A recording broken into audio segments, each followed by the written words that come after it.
Magandang araw mga bata! Para sa ating unang araw, mahalagang lugar at pangyayari sa Calabarzon. Hulaan ang lugar.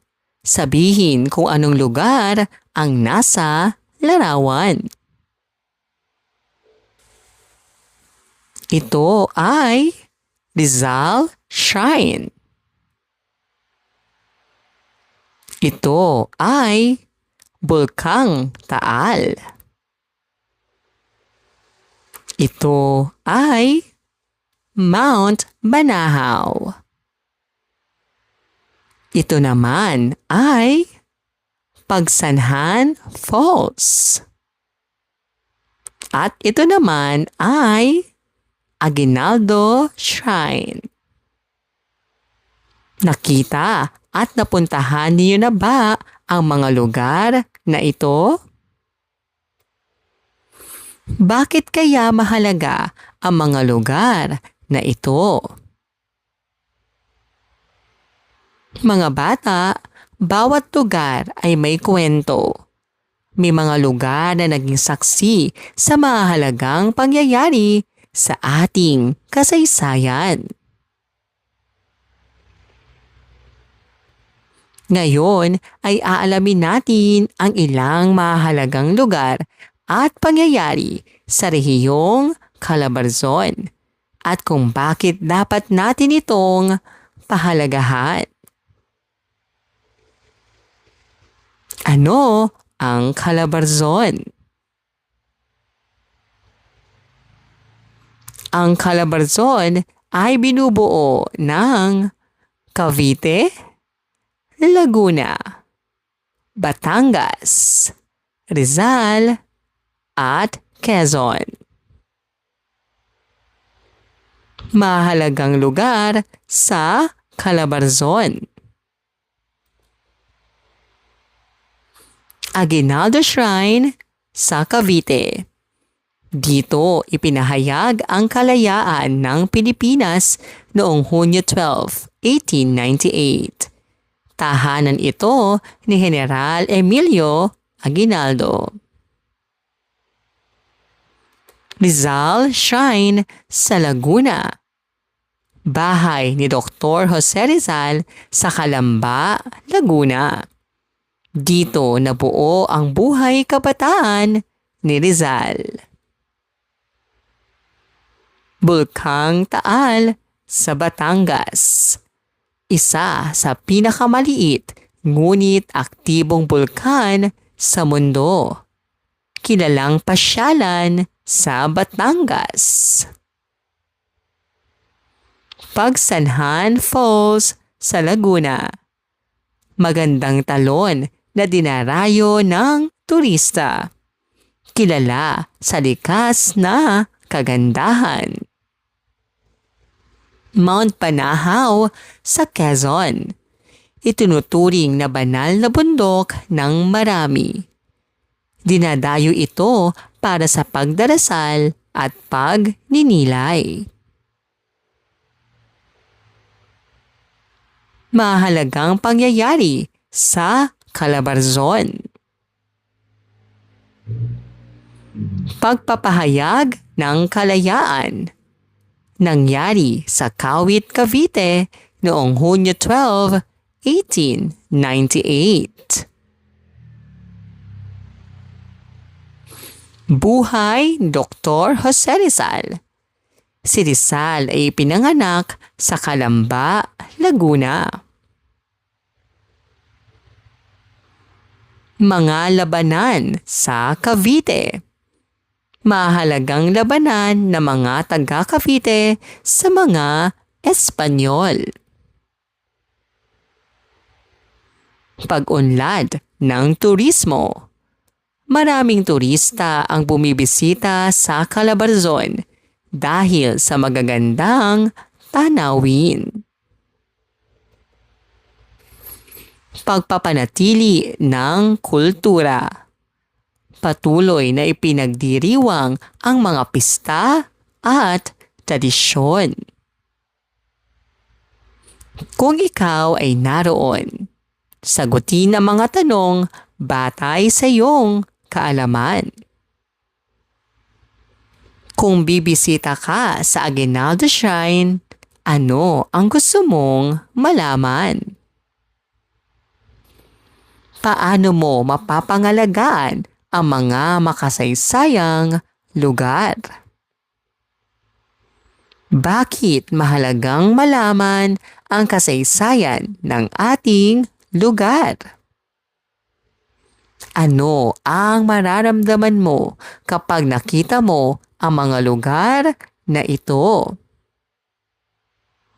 Paano mo maipapakita ang pagmamahal sa Calabarzon?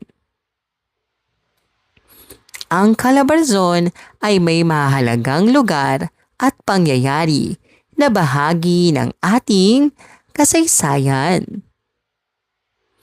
Dapat natin itong kilalanin, pahalagahan at pangalagaan dahil ito ay nagpapakita ng ating kultura at pagkakakilanlan bilang Pilipino.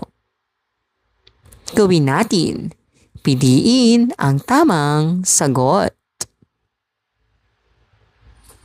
Saang lugar ipinahayag ang kalayaan ng Pilipinas?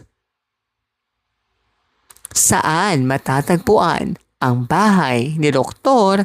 Jose Rizal? Anong tanyag na bulkan ang nasa Batangas? Ano ang rehiyong binubuo ng Cavite, Laguna, Batangas, Rizal at Quezon? Bakit mahalaga ang mga makasaysayang lugar? Gawin natin. Gumuhit ng isang mahalagang lugar sa Calabarzon na iyong nagustuhan.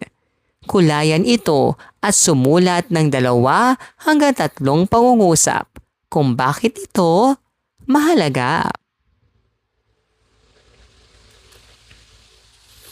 Ikalawang araw. Bahaging ginagampanan ng mga lugar at pangyayari sa paghubog ng kasaysayan ng kinabibilangang komunidad. Deal or no deal? Sabihin ng deal kung sang-ayon ka sa pahayag at no deal kung hindi. Ang ating komunidad ay may makasaysayang lugar na mahalaga sa ating kasaysayan. Mahalaga ang mga makasaysayang lugar dahil nagsisilbi itong tagapag-ingat ng ating kultura at tradisyon.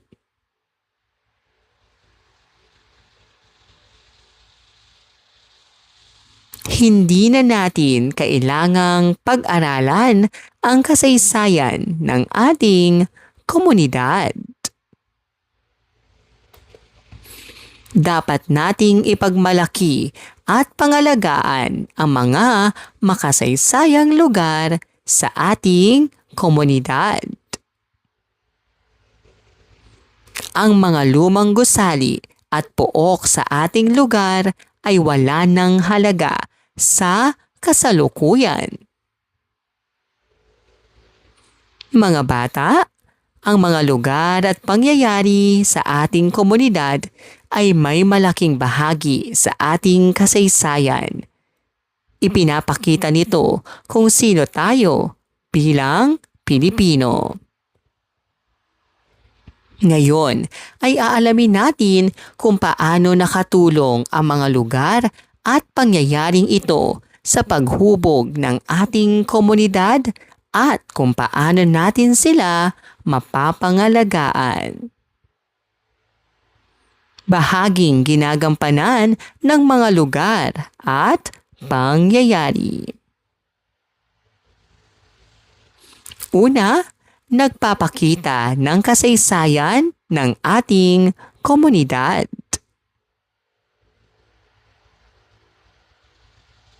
Pangalawa, nagpapakilala sa kultura at tradisyon ng mga tao.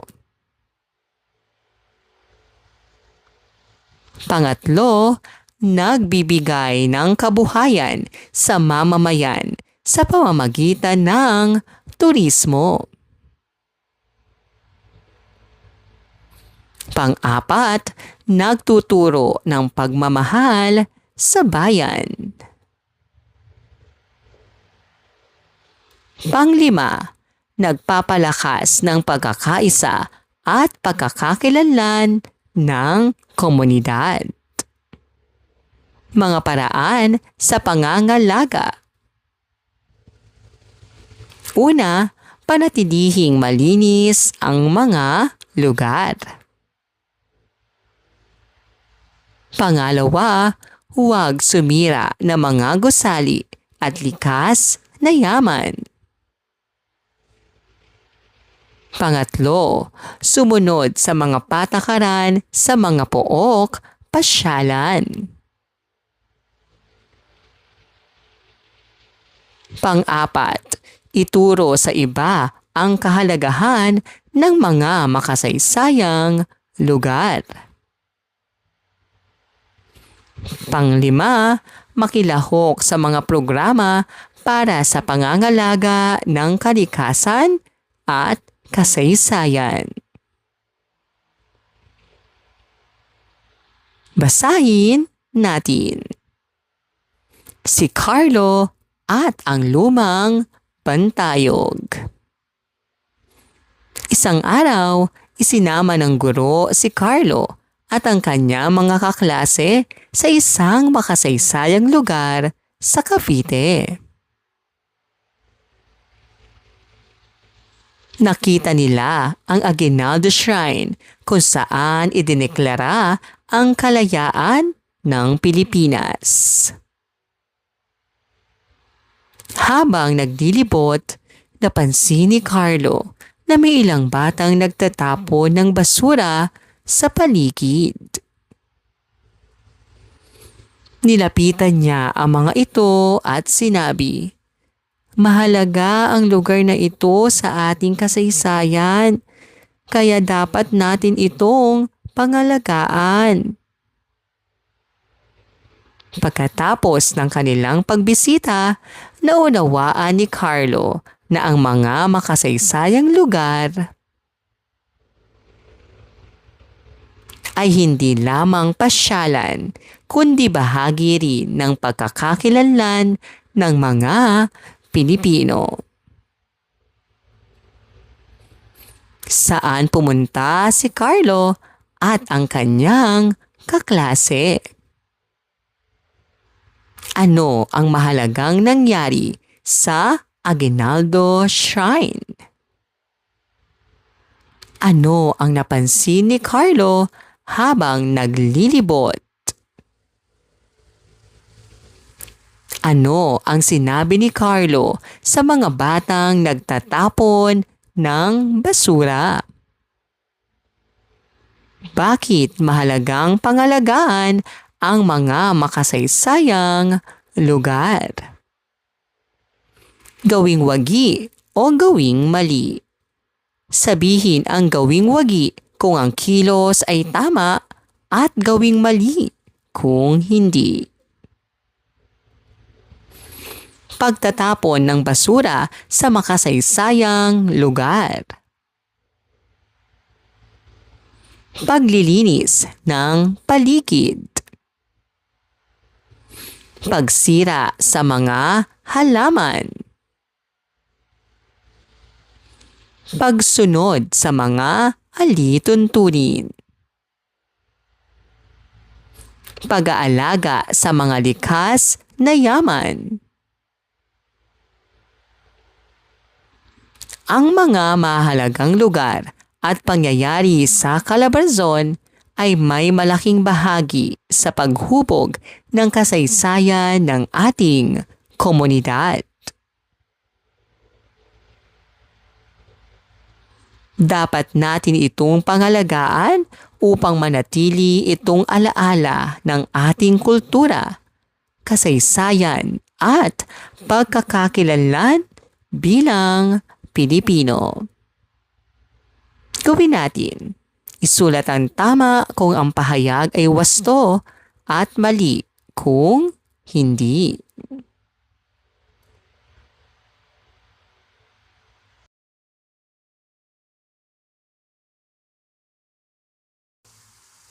Gawin natin. Gumawa ng poster tungkol sa pangangalaga ng mahalagang lugar sa Calabarzon. Lagyan ito ng maikling slogan.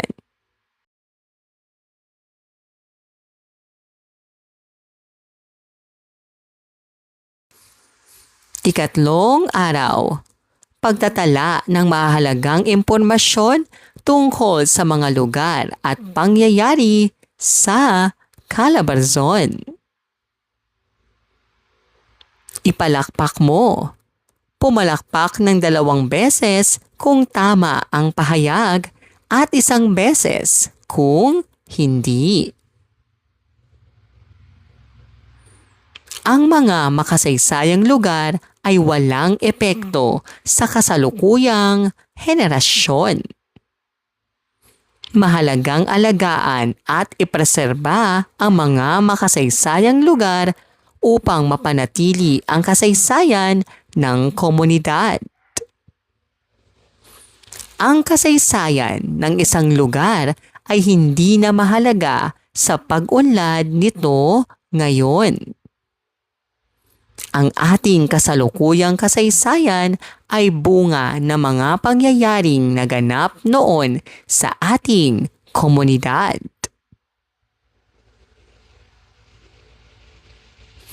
Ang pag-aaral ng kasaysayan ng ating komunidad ay tumutulong sa atin upang maunawaan ang ating pagkakakilanlan at kultura. Mga bata, mahalagang malaman at maitala natin ang impormasyon tungkol sa mga lugar at pangyayari sa ating komunidad. Sa pamamagitan nito ay mas nauunawaan natin ang ating kasaysayan at napapahalagahan natin ang kultura at tradisyon ng Calabarzon. Basahin natin. Ang bahay ni Aguinaldo, 1849. Sa bahay na ito, na itinayo noong 1849, ipinanganak si General Emilio Aguinaldo noong Marso 22, 1869. Sa durungawang nakaharap sa daan, ipinahayag ni Aguinaldo ang kasarinlan ng Pilipinas noong Hunyo 12, 1898. Ipinagkaloob ang bahay sa pamahalaang Pilipino bilang alaala sa mga nakihamok upang makamtan ang kalayaan. Inilibing siya sa loteng kinatatayuan ng bahay noong Pebrero 16, 1964. Tungkol saan ang ating binasa? Sino ang ipinanganak sa bahay na itinayo noong 1849? Kailan ipinahayag ni General Emilio Aguinaldo ang kasarinlan ng Pilipinas? Bakit ipinagkaloob ang bahay sa pamahalaang Pilipino? Kahalagahan ng pagtatala ng impormasyon. Una, nakatutulong upang maalala ang kasaysayan. Pangalawa, nagbibigay kaalaman tungkol sa komunidad. Pangatlo, nakapagpapahalaga sa kultura at tradisyon. Pang-apat, nakatutulong sa pag-aaral ng mga bata. Pang-lima, nagiging gabay sa susunod na henerasyon. Kumpletuhin mo. Kumpletuhin ang talaan ng mga mahalagang impormasyon.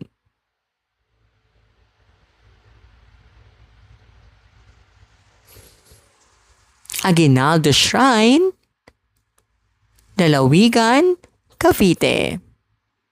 Mahalagang impormasyon, dito ipinahayag ang kalayaan. Rizal Shrine sa Laguna. Mahalagang impormasyon, bahay ni Dr. Jose Rizal. Bulkang Taal sa Batangas. Mahalagang impormasyon, pinakamaliit na bulkan. Pagsanhan Falls sa Laguna. Mahalagang impormasyon, magandang talon. Mount Banahaw sa Laguna at Quezon. Mahalagang impormasyon, banal na bundok. Ang pagtatala ng mahalagang impormasyon tungkol sa mga lugar at pangyayari sa Calabarzon ay mahalaga upang mapanatili at maunawaan natin ang kasaysayan ng ating komunidad. Sa pamamagitan nito ay naipapakita natin ang pagpapahalaga sa ating kultura at pagkakakilanlan. Gawin natin. Isulat ang tama kung ang pahayag ay wasto at mali kung hindi.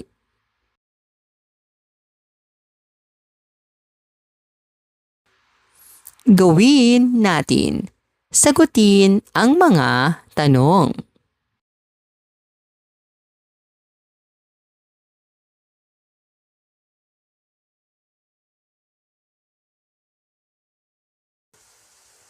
Ika-4 na araw, paglikha ng likhang sining na nagpapakita ng pagpapahalaga sa mahalagang lugar at pangyayari sa Calabarzon. Basahin natin. Ang poster ni Lina. Mahilig gumuhit si Lina. Nang pag-aralan nila ang mga makasaysayang lugar sa Calabarzon, gumawa siya ng poster tungkol sa Aguinaldo Shrine. Iginuhit niya ang watawat ng Pilipinas at isinulat ang katagang, "Ipinagmamalaki ko ang kasaysayan ng Calabarzon." Nang makita ito ng kanyang guro, sinabi nitong, "Napakaganda ng iyong likhang sining. Ipinakita mo ang iyong pagmamahal sa ating kasaysayan." Natuwa si Lina dahil naipakita niya ang kanyang pagpapahalaga sa pamamagitan ng sining.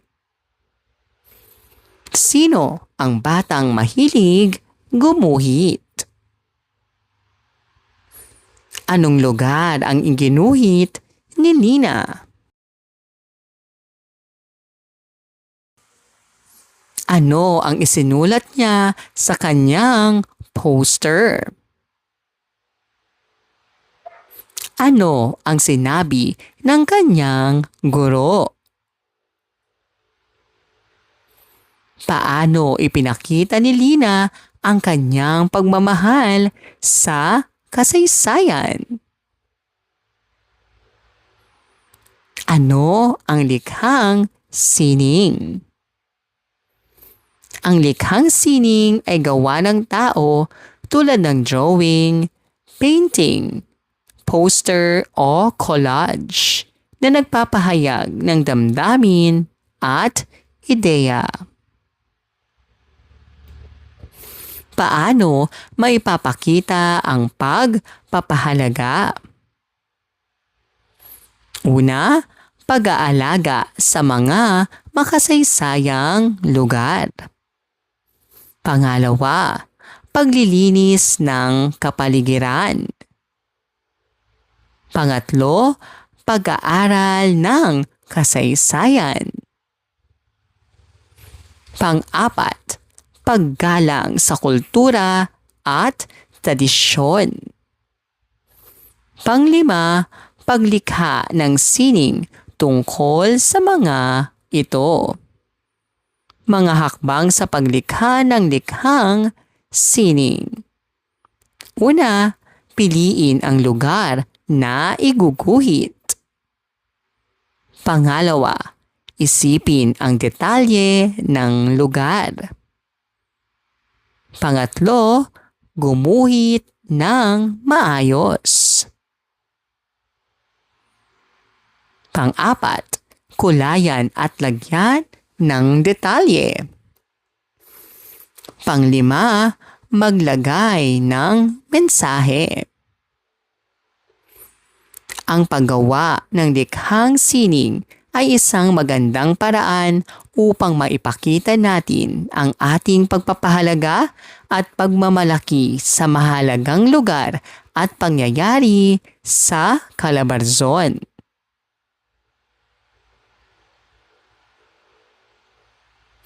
Sa pamamagitan nito ay napapanatili nating buhay ang ating kasaysayan at kultura. Gawin natin, gumawa ng likhang sining.